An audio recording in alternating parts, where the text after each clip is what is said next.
Since March of 2020, so much has changed. How we work, how we live, the tools we use, the way we collaborate. Hello and welcome to The Bridge. Join host Scott Kinka in a series of discussions of how some of the top leaders in technology bridged their businesses, technology, roadmaps, and lives into their new hybrid work reality. Our hope is that their insights and experiences will help you on your journey in business and in life, from who we were to who we are today. And maybe it'll help you get better prepared for whatever comes next. The Bridge is a service of Bridgepointe Technologies, one of the nation's leading IT advisory, procurement, and lifecycle management companies.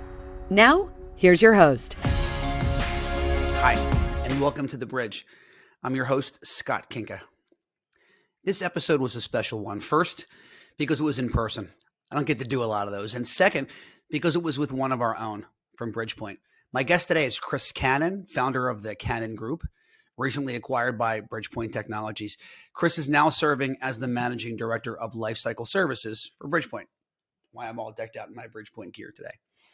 Cannon Group is a 20-plus-year-old MSP that focuses on technology expense management, mobile management, transition projects, and strategic sourcing. They're located right here in the Philadelphia market, not too far from where we're filming.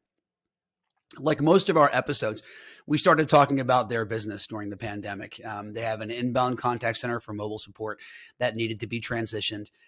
They were already on Teams and Teams Voice, which is something we don't hear often. So that transition was seamless, and that includes their call queues, an early adopter there. What was not seamless was Chris's work style. He lives only a few miles from the office. He found it easier to work there. He sort of walked around in a surreal, dystopian future, empty office kind of wanderer model there. Must have been really, really interesting. What also didn't transition well, though, was the mobile deployments out of the business.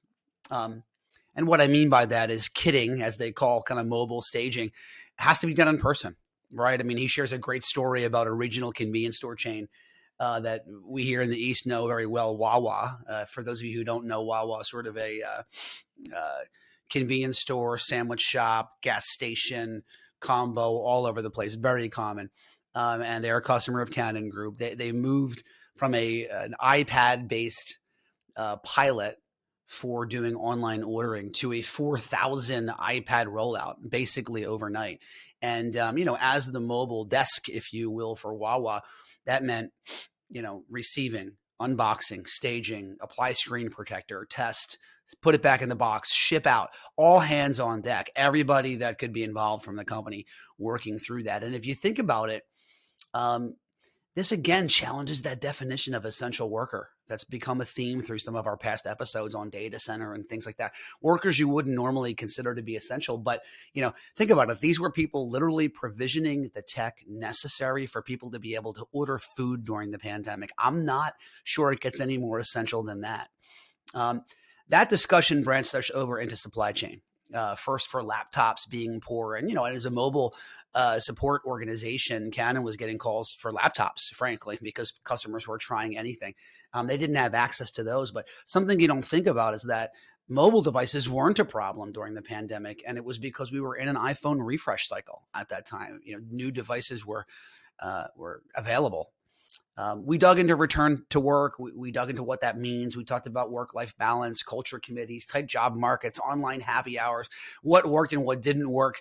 Something's going to be interesting in there for you. I'm sure you've got similar stories and could get a chuckle out of some of that. And finally, we talked quite a bit about the economy, the looming recession, the macroeconomic environment that we're walking into. Chris's belief, and backed up by research, he shared some of that research at our tech summit in September, is that tech budgets will remain firm during the recession, but that money will move over towards more efficiency and cost containment types of initiatives.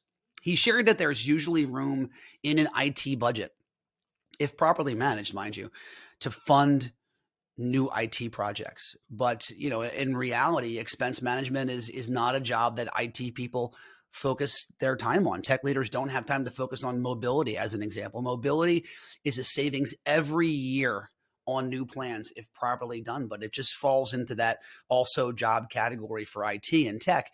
And even businesses that have formal procurement teams who are supposed to be focused on that are not generally plan experts, mobile plan experts, that is. So just something to think about as you're trying to figure out how you're going to fund your IT initiatives in a compressing economy right now.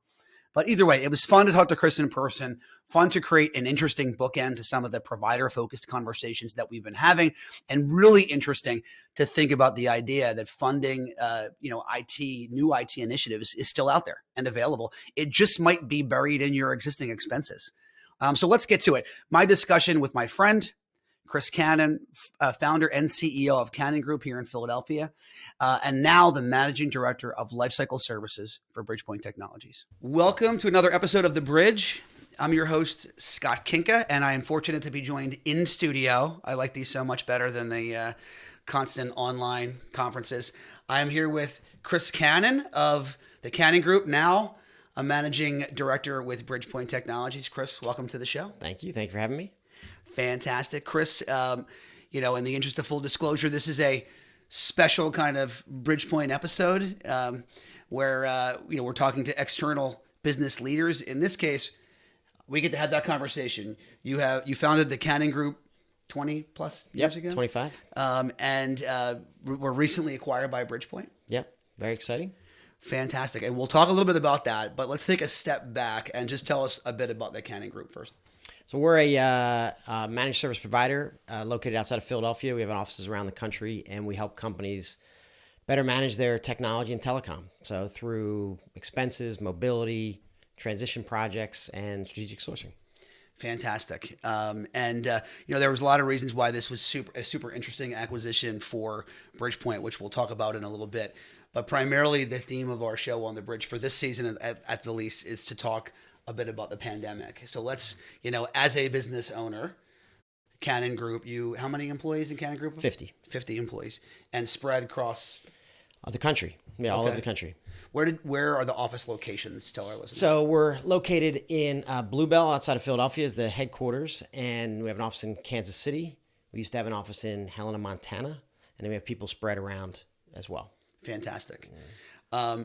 Used to have an office in is a thing we hear very often on this podcast because we're asking people about it. Many folks have decided not to come back in hybrid. But you guys were already, you had a few office locations, but we're already in a semi-remote stance. Right? Yeah. So we first just had the Montana folks and the Kansas City folks, and then everybody was coming to the office every day in suburban Philly.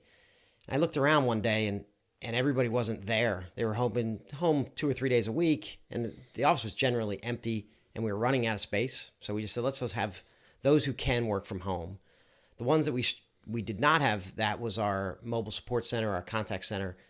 They were coming in every day. And so that's what was affected when COVID hit, is we had to get them set up at home very rapidly. They've done it over snow days and things like that. So it wasn't a complete start from stop. We got that in place very quickly, and we never looked back. So now we are completely remote. Now there's a handful of us in each office. We'll close the Kansas City office in a few months, and we've seen great productivity. Everybody's happy and all good. So let's take a step back on the contact center. How many folks were in that group? About a dozen. Okay, and they're taking mobility support calls effectively? Yep. Tickets to help company. We manage about 60, 70,000 mobile devices. Okay. And orders, trouble with their phone, end user support, anything and everything related to mobility. What are the hours of that group? They run 7 to 7 on the East Coast time, and then they're on call overnight. So we have 24/7 coverage. Okay, got it. So, so your story is one we hear all the time. I mean, it's very common with our customers, with our listeners. And I don't think it's all that uncommon to hear the stance. Well, we were already getting semi-flexible with our information workers. Certainly sales has been that way forever. Yep. But contact centers were one of the big ones. Yep. Oftentimes we heard about clients going, I can get my agents at home and I can get the phone ring, but I can't even get them to the applications they need to be productive. Yep. Right? But I guess most of those applications that your contact center folks were using, your mobility folks were using, were online tools with the carriers themselves, right? Yep. And so again, when it was, inclement weather or something, we had them up and running anyway. So this was fairly in place, other than logistics of getting the right monitors and things like that, and getting them settled at home for longer periods of time. That's what we really had to struggle with. But when COVID actually hit, I was actually in Florida on vacation. And so we just kept getting reports that Philly schools were closing and people were panicking. And so we sent people home while I was actually in Florida. And funny thing was, Florida was, well, not even affected. They weren't even acknowledging it at that point. So it was an interesting to come back here when schools were closed. Florida wasn't that way at all, but it worked out well. We have some challenges with keeping people connected, but as far as supporting our clients, it was fairly seamless. Got it. So that week was, I guess that was that like second or third week in March. It was kind of St. Patty's week, almost like the week before. Is that when you were away? Yep. It was actually away for that. And so when I got back, I mean, I live very close to the office, so I was going in every day throughout the pandemic. Someone had to get the mail and, take deliveries. So it was an interesting time to have, 9 or 10,000 feet and just me and another person or two wandering around in an empty office. It was very strange. Well, it's interesting. You said delivery. So I get the contact center. So they got home. You were already on a UCaaS solution of some kind. What were you using for your voice services? I know we're with Time to Market. I forget who the underlying provider is. Got it. So okay, so you were using that, and you said you were already Teams. Teams, yeah. So the good news is you weren't one of those that turned it on. Like, hey, it's the pandemic. No, we were Teams and see what happens. We were Teams calling already. So Time to Market's the facilitator of that, and so no, that was all seamless. The one challenge we had was we do staging and kitting for mobile as well. Yeah. So that group had to come in, and we stayed away from each other. But we do, I don't know, every day is several hundred devices going in or out of the office. So they are preparing those. That person, me, and my partner Eric were the only three people that were in. So it was pretty slim staff in there. So you were unboxing mobile phones. We did that, yeah. So God bless you. Well, for all hands on deck, bro. For those who are from the Mid Atlantic or the South, Wawa's a big client of ours, and we had to roll out when they did curbside ordering. We had to roll out, I think, 3,000 or 4,000 iPads in a matter of days. So we had the sales team in there. We had everybody. I was putting cases on iPads, and putting software on. Screen protectors. It was an assembly line getting that ready for them. So that went out I don't know, a few months after when they finally got there, because I think they closed like everybody else did, and when they reopened, they did everything curbside. So we were responsible for that. Got it. So we have listeners all over. So Wawa is a convenience store. We use it as a verb here, adjective and noun here on the East Coast. But pretty traditional. Most of them have a gas station attached to them. They make sandwiches, and then, your typical basic convenience store kind of sundries, if you will. That's an interesting, let's talk about that story for a minute. I hadn't heard about that. So they did curbside. I've taken part in their curbside, obviously. You'd order ahead, they'd come, they would drop it.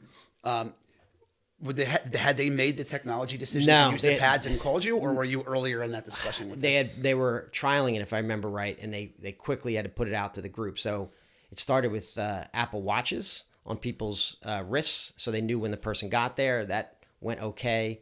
But if you experienced it, they were coming out to your car with an iPad, and you could place your order at the curb, or you could place the order in advance. So we managed all that for them and rolled out, well over 1,000 devices very quickly, because they have 1,000 locations. So it's usually 3 or 4 iPads per store. So we had to do that in short order, which we did. So it was pretty fun.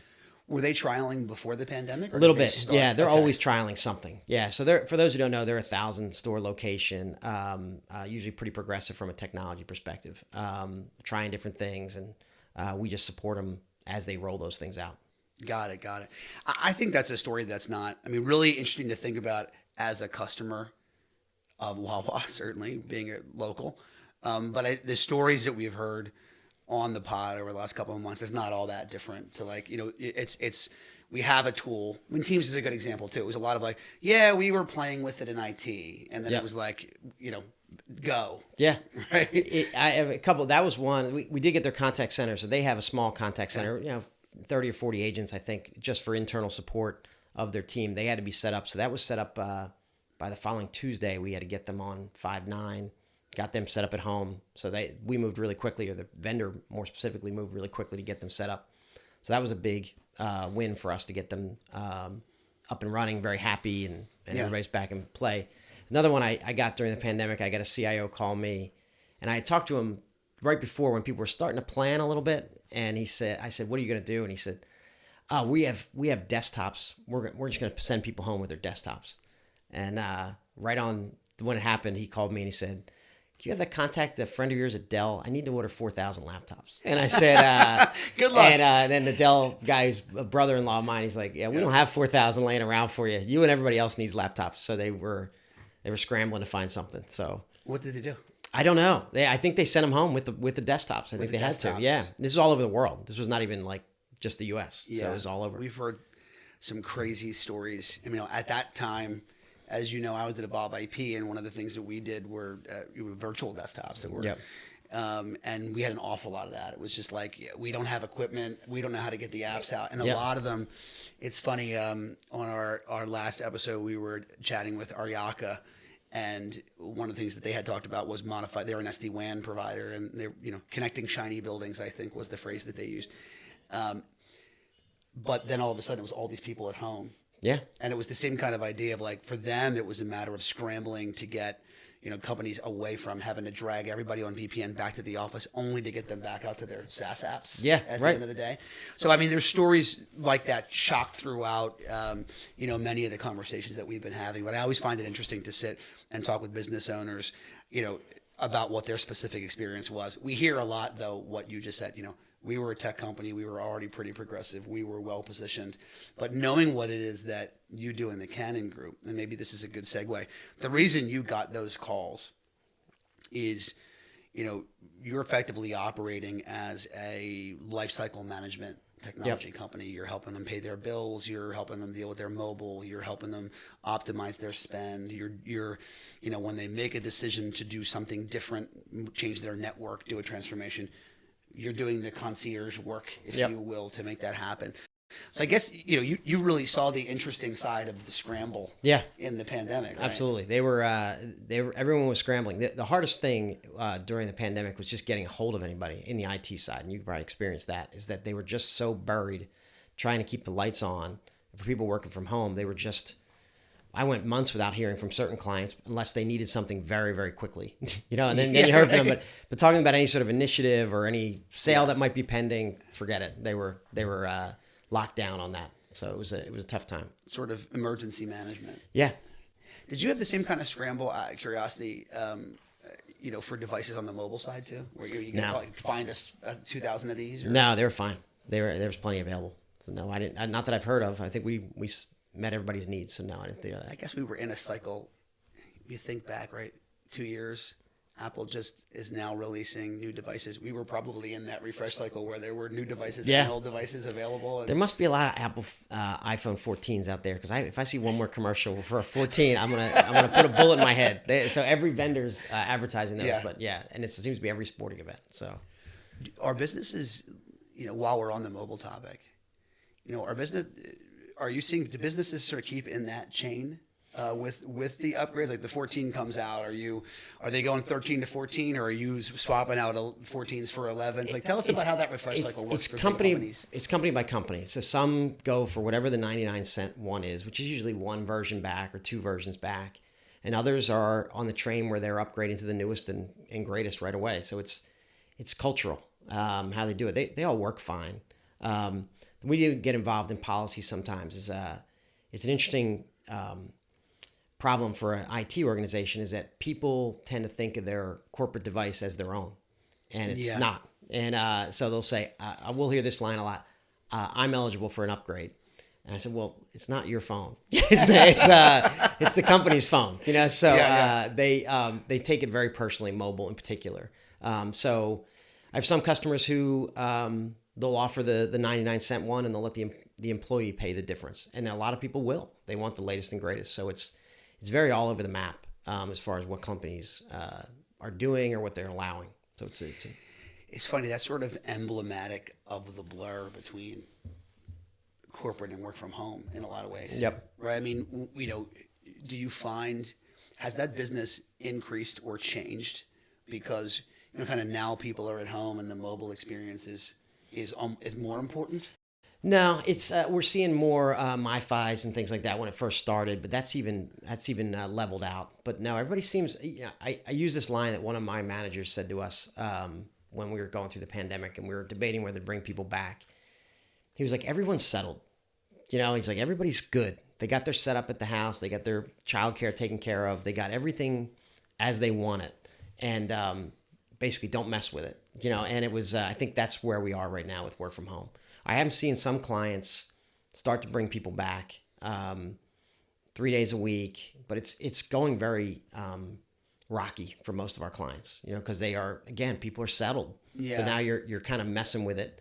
And some of them they're not prepared for them to all be back on 3 days a week. And then what 3 days a week? And they've hired some remote workers, very remote, that can't come in. So they get an exception. So it's an HR thing they're all dealing with right now, is how to do that. We've gone fully remote, so no one has to come back ever. Yeah. But the clients are struggling with it because I think from the C-suite, they're saying, I want them back. I have these big corporate offices. I want to fill them. And it's a dilemma, especially in the IT side. I was going to say, what does that do to IT when your support goal is support this policy that we don't really have defined yet? Yeah, I won't. Right? I won't name the client, but it was Yeah. they're struggling with IT folks, as you know, are on cutovers late at night and working on weekends. So how do you have them then come in and then work after hours? And they're struggling with it. So they're just sort of doing managing by exception. I think is what they're doing initially, and seeing if that suffices. But I know clients that have big new corporate headquarters that are empty and they want to use them. So I get their point, but I get the other side too, where everyone's settled, leave them be. Yeah. Yeah, interesting. And then productivity wise, in our case, exceptional. The one thing I do worry about is a little of the work-life balance of when can you turn it off? Because you start getting on conference calls at 7 a.m. and you're still on them till 8 p.m. There's no time in the middle to check emails or grab lunch or get a cup of coffee. And so how do you deal with that is what we're struggling with. I struggle. Yeah. You work for a California headquartered company now. Yeah. For the first time, you drove how far between your home and the office? A mile. Yeah. Exactly. Yeah. And now, I had one yesterday. I had a banger yesterday. It was a 7:45 start and an 8:15 end to my day. I'm going to try and catch the Phillies this afternoon for a little bit, but it's going to be busy as we go. So work-life balance, is there anything that you've done outside of just allowing people to be flexible in your legacy organization to put some we're trying guardrails around it? I try to put a lot of focus on culture, and I know Bridgepointe's the same way. And it's, we formed a culture committee. We got representatives from each of the groups, and they came up with some really good ideas of how we can stay connected.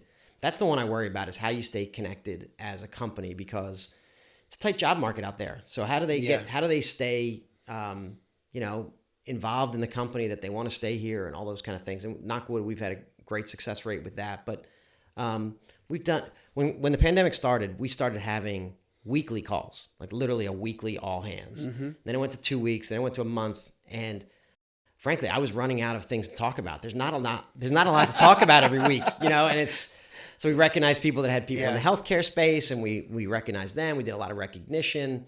We had comedians come on. We had zoo animals. We tried anything to make it interesting. And what the committee came back with is they just want to get together, and not necessarily for a status meeting, like something social. Can be fun or social or interesting or training or something that brings them together. And it may be optional or not. And we're combining these two with Bridgepointe's ideas, and it's they just want, in our case, you work on a project, you may have several of your colleagues working on it, but you might be working on the project completely by yourself. And one of the guys on the committee said, what I miss the most is the coffee break. Walking down to the lunchroom and having a cup of coffee and talking about the Phillies game. And he goes, that's what I miss the most. So I was telling Scott Evers this, and I said, what we were doing is, say we had a 1:00 meeting every 2 weeks. We were opening the bridge up at 12:30 for those who just wanted to hang out. See another human. You'd be surprised. It was over 50% would come early. Wow. And just have a cup of coffee, talk about their kids, whatever it is, just to stay connected. Try to get the coffee time. Yeah. So it was fun. We tried an interesting thing. We were doing happy hours on Friday nights, and they became like open mic happy hours. Yeah. Oh So yeah. it started with like somebody with a guitar, and then weeks later, like guys are plugging stuff into mixing boards and running it into Zoom to get better audio, and we did it for, gosh, we probably did it for a couple of months. I would bet 8 to 12 weeks worth of it. There was some funny events, but you have at least we're conscious about it now. I think is really the key. And I mean, yeah, you nailed it. You guys had a culture committee. We had a culture committee. Those groups are together now, just going, and the company is growing and spreading at the same time. But it's hard too, because you're not like, how many offices did you add? It's how many individual people in their homes did you add, which is a really, really interesting thing.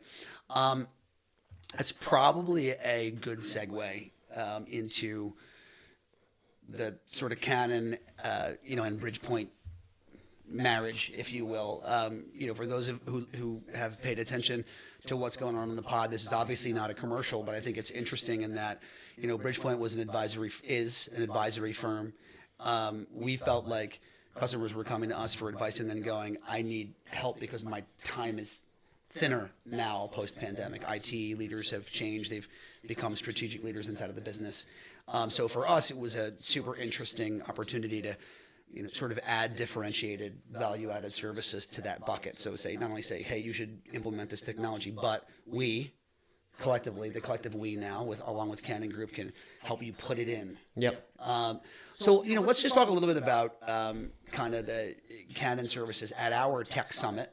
Yep.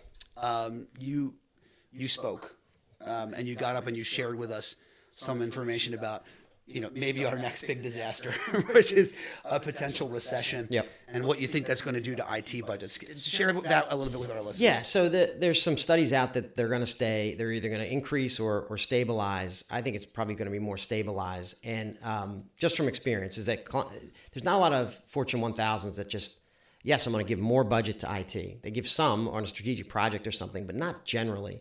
So what CIOs tend to ask us to do on the expense management side is optimize my spend so that I can use it for other initiatives, right? So I still remember this meeting I had with a client, a CIO, and he literally wrote $22 million on his wall. And he said, that's what you guys manage for me. And he wrote a $3 million. He goes, I got to buy 1,000 iPads. I need $3 million. I need you to go find me $3 million in that 22. Yeah. And so that's how I think they manage their total IT environment that way, is that, we have to see some reduction somewhere so that we can spend it elsewhere. And so that's where we come in, is we can help them sort of, find ways to drive down costs. We're not looking necessarily as people replacements. It's the services you consume, how you purchase things, all those kind of things. We can help you sort of drive the cost down and, use those resources elsewhere. Got it. And, that study that you were referencing said basically expect a recession. We think budgets will stay the same. I think you said something like the fact of, because of the goodwill built up from IT in the pandemic, they're not going to get the first whack, but, they're not going to get more funding. So it's a matter of effort going into sort of cost containment activities. Absolutely. For all intents and purposes. Yeah. So it's interesting to say, Chris, you're already managing my expense. Go find me money to fund this other thing. Yeah. But that's the entry point. That's what they do. And even if that customer was a longtime client, so they were already in pretty good shape. We added, because what I said to him was, I said, look, we've taken care of all the easy things, right? So renegotiating your contracts, billing errors, optimizing mobility. I said, the rest are hard ones, right? Who gets a cell phone? Who's eligible for a cell phone? Yeah. These are harder ones. You're down into policy now, not cleanup. Absolutely. And that's where we really shine, is on those ones, is how you can, all right, let's look at this differently. Maybe it's a different provider. Maybe it's, eligibility for things. That's where they're really tough ones. And we can help them manage through those, as opposed to just, we're going to find some billing errors or we're going to renegotiate that contract, which is important. But these other things are the tough ones. So it's funny to hear you say what you just said. You said, this customer who was asking us to find $3 million was already leveraging our services. So you kind of had all the fat out of the bills already. Yeah. But let's talk about that fat for a minute. And, this is almost like the shameless prediction segment of where we ask the question, how much fat is in the norm? I mean, I'm not asking you to throw a firm number on the ground, but, between mobile and kind of network and traditional technology expense from a provider perspective, if you walked into a situation that was completely fresh, they've never really looked at it this way and optimized, what do you normally find? 25%. We can reduce it. If they're not managing it actively now. Yeah. There's still a lot of MPLS networks out there, more than you could probably realize. So there's an immediate 20 or 30% reduction you could see off of that if you went to an SD-WAN solution or a diverse connectivity solution. So it's there. It's just a lot of clients, because they're very busy and everybody's short-staffed in IT, at least in my clients. So they are, if they're presented with a solution where they can drop 5 or 10% and stay with their incumbent and not do anything versus 20 or 25% of changing, they tend to go for the other one. Not lately. That was sort of recurring. The incumbents now are kind of holding the ground because they've peeled back it so much. So you might be looking at 5% to stay with your incumbent and 25, and clients are moving. And plus, it's the perfect time because they're MPLS traditionally, and they've been looking at SD-WAN or SASE, and so now's the time. So it makes perfect sense to grab those savings and go to sort of next generation technology on top of it. 100%, especially when it's kind of the footprint of the business has changed so dramatically. Yeah, right? And there's a lot of premises-based UC out there, as you know. That's still out there. That's got to be dealt with. Maintaining that's very expensive. Changing it is difficult, but not impossible. So you just got to go through it, and you go through the transition, and you gain capabilities with that too, as opposed to a prem-based solution. So they're the harder rocks to move, but they're moving a lot now. Yeah. So in that, you said 20 to 25, and we talked about new vendors, new solutions. That's there, right? I mean, that's the job. Yeah. Like our advisors and strategists are having those conversations with customers every day. But there is the portion that's sort of the ugly portion, right? The missed billing, the tax problems, the you're in the wrong mobile plans. Those components are all there as well. Yeah, there's always billing errors. I mean, we wouldn't have a business if there wasn't. So there's always something wrong, and it's usually around a billing error. Back in the day, when you were at ATX, those errors just happened.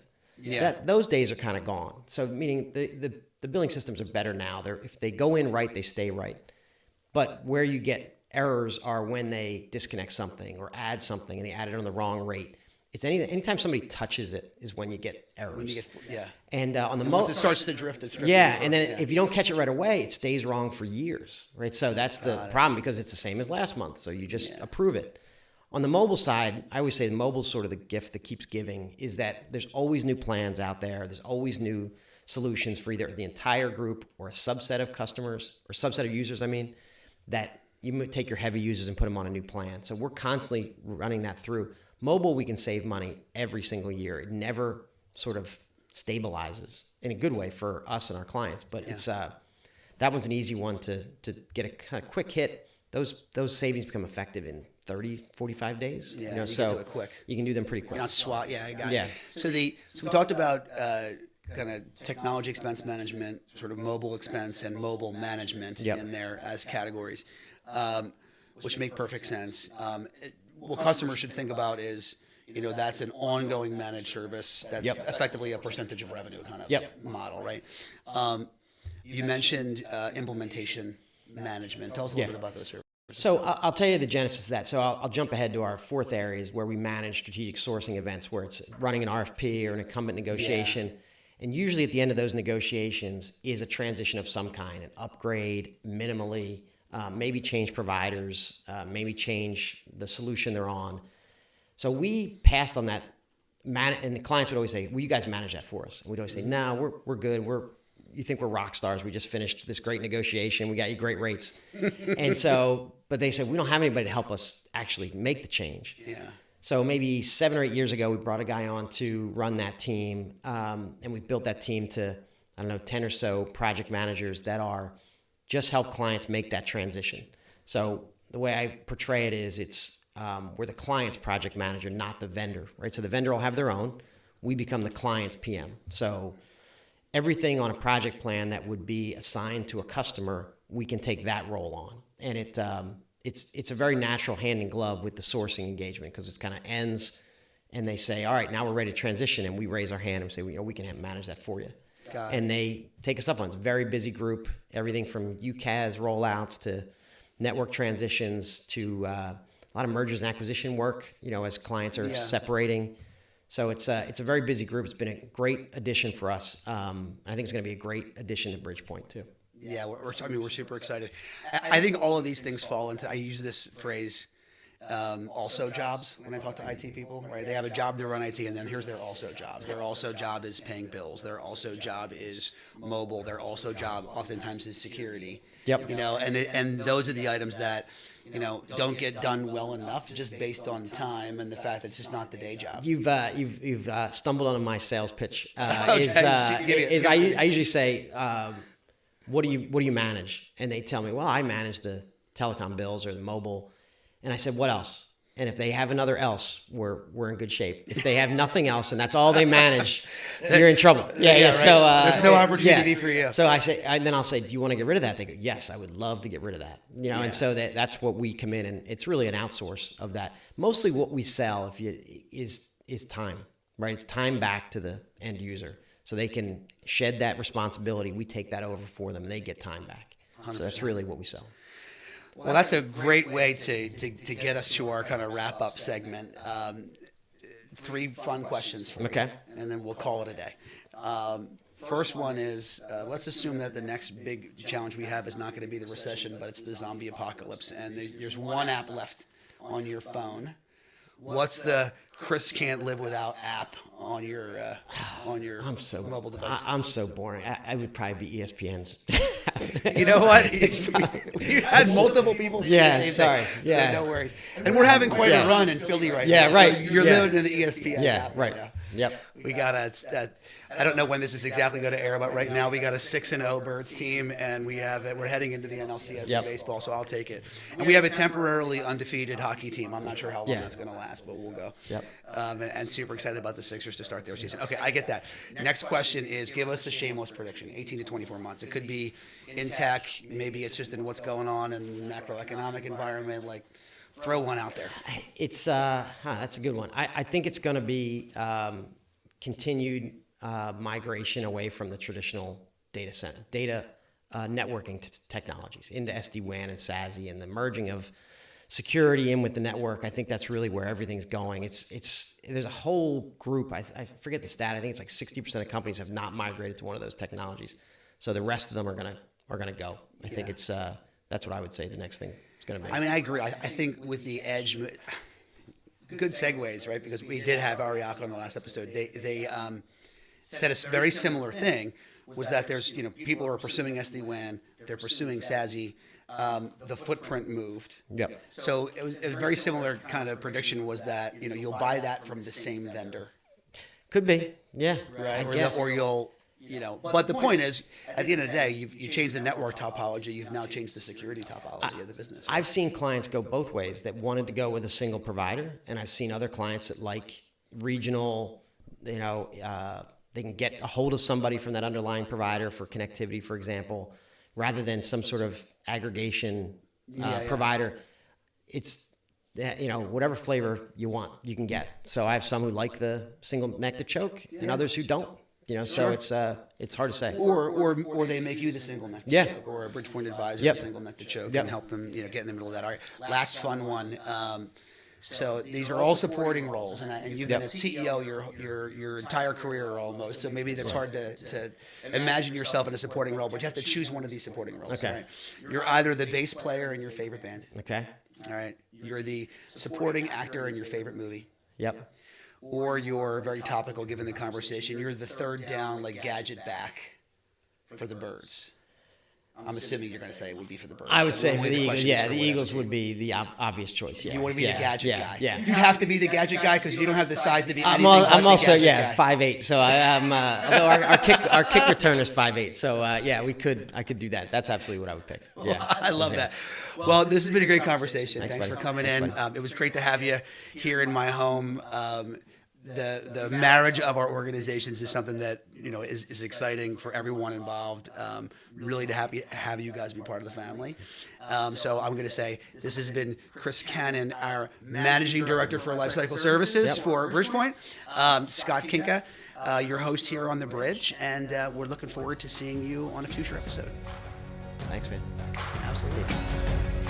Listen, if you made it this far, there must have been some good content, or you're just a fan or a relative of mine. In either case, we appreciate you spending your most valuable asset with us, your time. We don't take that lightly. We'd also like to say one more time that we are appreciative of Bridgepointe Technologies and their belief and sponsorship of this show. We hope that if you or someone you know is thinking about your company's digital transformation, or simply the next IT project that you may not have the resources, budget, or time to get to, I'm sure that Bridgepointe, one of the country's fastest growing technology advisory and procurement firms, can help. Check out Bridgepointe at bridgepointetechnologies.com. Don't forget the E on Bridgepointe, or simply reach out to me at Skinka, SKINKA, at bpt3.net. Also, take a minute, please, if you would, to give us a 5-star review on your favorite platform. It helps gives us the visibility to reach other people like you.